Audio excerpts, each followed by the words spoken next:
Hello दोस्तों, welcome back to my channel. अगर आपने अभी तक मेरे चैनल को सब्सक्राइब नहीं किया है तो जल्दी से मेरे चैनल को सब्सक्राइब कर दें। एपिसोड 26 के पार्ट 1 की शुरुआत में लिंची यीचंग को अपने ग्रैंडपा की बर्थडे का इनविटेशन कार्ड दिखाती है। यीचंग इस कार्ड को देखकर कहने लगता है कि क्या तुम यहाँ पर जाना नहीं चाहती। लिंची कहती है कि मैंने अभी तक इस बात का फैसला नहीं किया। यीचंग कहता है कि तुम्हारा और ग्रैंडपा का रिलेशनशिप पहले से बेहतर नहीं हो गया। लिंची कहती है कि हाँ, हमारा रिलेशनशिप पहले से तो बेहतर हो गया, लेकिन क्या मैं उस ग्रज के बारे में भूल जाऊँ जो मेरे ग्रैंडपा ने 30 साल तक मेरी फैमिली के लिए रखा है। यीचंग कहते हैं कि क्या तुमने अपनी मॉम के बारे में सोचा है, हो सकता है कि वो वहाँ पर जाना चाहती हो। लिंची कहती है कि तुम क्या कहना चाह रहे हो। यीचंग लिंची से कहता है कि तुम अपनी आंखें बंद करो। लिंची कहती है कि अब तुम क्या करने वाले हो। यीचंग कहता है कि मुझ पर भरोसा रखो। अब यीचंग लिंची को एक खुशबू स्मेल करवाने लगता है। यीचंग लिंची से कहता है कि क्या इसको सूंघ कर तुम्हें हमारे कॉलेज डेज याद आ रहे हैं जब हम दोनों सी साइड पर गए थे। लिंची ये सुनकर मुस्कुराने लगती है। यीचंग लिंची से कहने लगता है कि हमारे जो 500 सेंसेस हैं वो हमारी मेमोरीज को क्रिएट करने में बहुत रोल प्ले करती हैं। लिंची कहती है कि मैंने एक बुक में इस इफेक्ट के बारे में पढ़ा था कि जो सेंट के मॉलिक्यूल्स होते हैं उसकी मदद से वो मेमोरीज भी वापस आ सकती हैं जो कि हम भूल गए होते हैं। अब्रॉड में जब भी मैं डिप्रेस होता था तो मैं इसको स्मेल कर लिया करता था और इसको स्मेल करने से मुझे ऐसा लगता था जैसे मैं अपने कॉलेज डेज में वापस आ गया हूँ जब हम एक दूसरे के साथ थे। लिंची कहती है कि तुम इसके जरिए से मुझे क्या बताने की कोशिश कर रहे हो। यीचंग कहता है कि जब हम तुम्हारे घर गए थे तो मैं तुम्हारी मॉम से मिलने के लिए उनके रूम में गया था और तब मुझे मालूम हुआ कि तुम्हारी मॉम भी उसी स्मेल को यूज करती हैं जो कि प्रोफेसर गाओ के घर से आती है। लिंची कहती है कि तुम ये कहना चाह रहे हो कि मेरी मॉम प्रोफेसर गाओ को बहुत मिस करती हैं। यीचंग कहता है कि मैं ये कह रहा हूँ कि इस बात का फैसला तुम्हारी मॉम को करना चाहिए। अब लिंची ये इन्विटेशन कार्ड अपनी मॉम को सेंड कर देती है। डैड भी इन्विटेशन कार्ड देखते हुए लिंची की मॉम के पास आते हैं। लिंची के डैड इससे पूछते हैं कि तुम फिर क्या सोचती हो जाने के बारे में। इतने में ही लिंची की मॉम को कॉल आ जाती है और लिंची ने ही अपने मॉम डैड को वीडियो कॉल की होती है। लिंची अपनी मॉम से कहती है कि आपने इनविटेशन कार्ड देख लिया, तो मॉम कहती है कि हाँ, मेरे डैड ने इनविटेशन कार्ड खुद लिखा है। लिंची कहती है कि आपकी नजरें तो बहुत ज्यादा तेज हैं। इसकी मॉम लिंची से पूछती है कि तुम्हें क्या लगता है कि मुझे जाना चाहिए या नहीं। लिंची अपनी मॉम से कहती है कि इस बात से कोई फर्क नहीं पड़ता कि मैं और मेरे डैड क्या सोचते हैं, इस बात का फैसला आप करेंगे कि आपको वहाँ पर जाना है या नहीं। लिंची की मॉम कहती है कि मैं इसके बारे में सोचूंगी। इसके बाद लिंची की मॉम गार्डन में बैठकर बुक पढ़ रही होती है तो इनके पास लिंची के डैड आकर पूछने लगते हैं कि क्या तुम अभी तक बर्थडे में जाने के बारे में सोच ही रही हो। लिंची की मॉम बताने लगती हैं कि मेरे ग्रैंडफादर चाइना की ट्रांसलेशन एसोसिएशन के पहले मेंबर्स में से थे और मेरे डैड भी एक बहुत सक्सेसफुल ट्रांसलेटर। जब मैं छोटी थी तो मेरा भी सपना यही था कि मैं अपने डैड जैसी बनूंगी। लिंची के डैड कहते हैं कि वेनली, क्या अब तुम्हें पछतावा हो रहा है। लिंची की मॉम कहती है कि मैं यहाँ पर तुम्हारे साथ आ गई और एक इंग्लिश टीचर बन गई। मैंने इस बात को लेकर कभी भी रिग्रेट नहीं किया, लेकिन कई बार जब मुझे ये ख्याल आता है कि मैं अब एक ट्रांसलेटर के तौर पर काम नहीं करती तो इसको सोचकर मैं कभी कभार अपसेट हो जाती हूँ। लिंची के डैड कहने लगते हैं कि ये सब कुछ मेरी वजह से हुआ है। लिंची की मॉम कहती है कि इसमें आपका कोई कसूर नहीं है, बल्कि सारा कुछ प्रोफेसर गाओ की वजह से हुआ है। अब लिंची की मॉम इसके डैड को एक डायरी दिखाती है। ये देखकर लिंची के डैड कहने लगते हैं कि ये तो ली बाय की पोइट्री की इंग्लिश कलेक्शन है जो तुमने 30 साल पहले ट्रांसलेट की थी। लिंची की मॉम कहने लगती है कि मैंने और गाओलिंग ने इस पर मिलकर काम किया था। तो लिंची के डैड कहने लगते हैं कि गाओलिंग ने तो तुम्हारी सिर्फ थोड़ी सी मदद की थी, ज्यादा रिसर्च तो तुम्हारी थी, लेकिन जब हम इसको पब्लिश करवाने वाले थे तो ये गुम गई थी, तुम्हें अब अचानक से कैसे मिल गई है। तो लिंची की मॉम कहती है कि मैंने आपसे झूठ बोला था, ये कभी गुमी ही नहीं थी। अब लिंची की मॉम एक बुक लिंची के डैड को दिखाती है जिस पर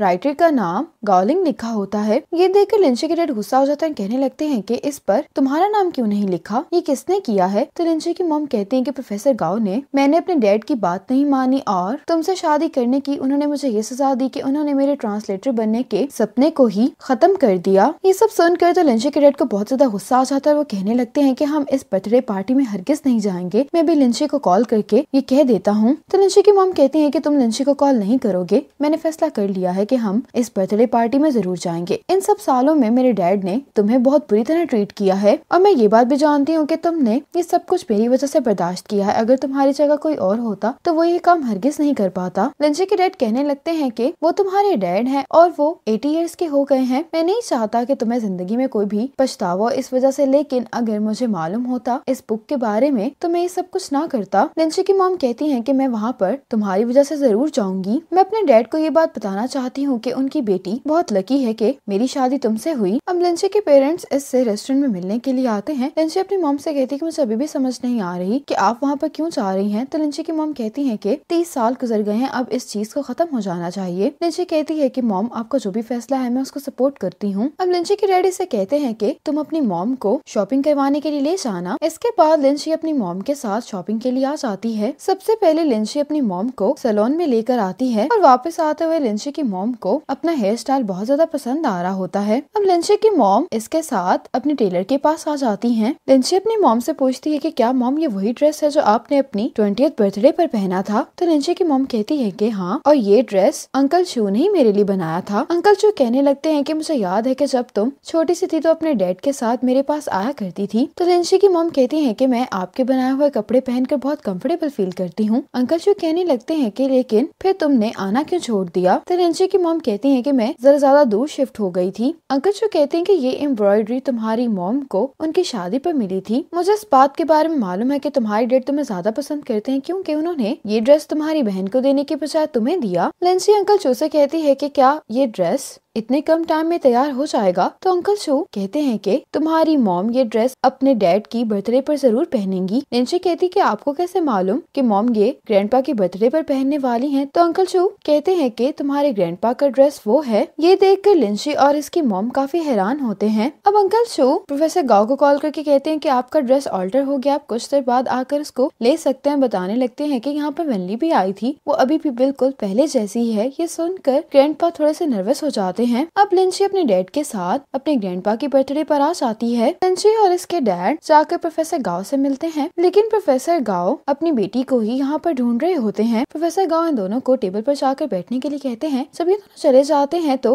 गाओ लिंग अपने डैड को बताती है कि कुछ गेस्ट आ रहे थे, इसी वजह से लिंची की फैमिली की जगह मैंने कहीं और पर अरेंज करवाई है। अब लिंची और इसके डैड फैमिली टेबल पर आ जाते हैं और लिंची नेम प्लेट पढ़कर अपने डैड को कहने लगती है कि डैड हमारा नाम यहाँ पर नहीं है। लिंची और इसके डैड दूसरी टेबल पर जाकर बैठ जाते हैं। आंट साहब कह रही होती है कि तुम लोगों को इस टेबल पर तो नहीं बैठना चाहिए था। लिंची कहती कि कोई बात नहीं, यही अरेंजमेंट है। अब ये जंग का लिंची को मैसेज आता है कि क्या तुमने खाना खा लिया है। तो लिंची कहती है कि अभी कुछ भी स्टार्ट नहीं हुआ है और ये येचंग से कहती है कि मुझे यहाँ पर नहीं आना चाहिए था। तो येचंग कहता है कि क्यों। लिंची कहती है कि यहाँ पर मैं बहुत ज्यादा बोर हो रही हूँ। येचंग कहता है कि काश मैं अगर काम न कर रहा होता तो फिर हम दोनों मिलकर बोर हो लेते। अब गाओ लिंग प्रोफेसर गाओ से कुछ गेस्ट को इंट्रोड्यूस करवाने के लिए आती है। तो प्रोफेसर गाओ इस आदमी को पहले से जानते होते कहने लगते हैं कि कितने टाइम बाद हमारी मुलाकात हो रही है और इस आदमी का नाम शाओ का यून होता है। गाओलिंग कहती है कि आप शाओ का यून को जानते हैं। प्रोफेसर गाओ कहते हैं कि ये मेरा दोस्त है लेकिन मुझसे काफी छोटा है। अब ये सब लोग यहीं पर बातें करने के लिए बैठ जाते हैं। अब प्रोफेसर गाओ भी अपने गेस्ट के साथ डाइनिंग हॉल में आ जाते हैं। अब गाओलिंग शाओ की यून की वाइफ से बात कर रही होती है। इतने में यहाँ पर तेंशाओ शो आ जाती है। गाओलिंग इससे पूछने लगती है कि तुम्हारा बेटा क्या करता है। तो मिसेस शॉ की यून बताने लगती हैं कि मेरे बेटे ने अब्रॉड से वापस आकर एक ट्रांसलेशन कंपनी बनाई है। ये सुनकर तेंशाओ शो कहती कि क्या उस कंपनी का नाम यूजी है। तो मिसेस शॉ की यून कहती है कि हाँ। तेंशाओ शो कहती कि आपके बेटे का नाम फिर शॉ येचंग होगा। तो कहती है कि हाँ, लेकिन तुम्हें कैसे मालूम, क्या तुम लोग एक दूसरे को पहले से जानते हो। तेंशाओ शो कहती है कि वो हाउशंग का क्लाइंट है। ये बात सुनकर तो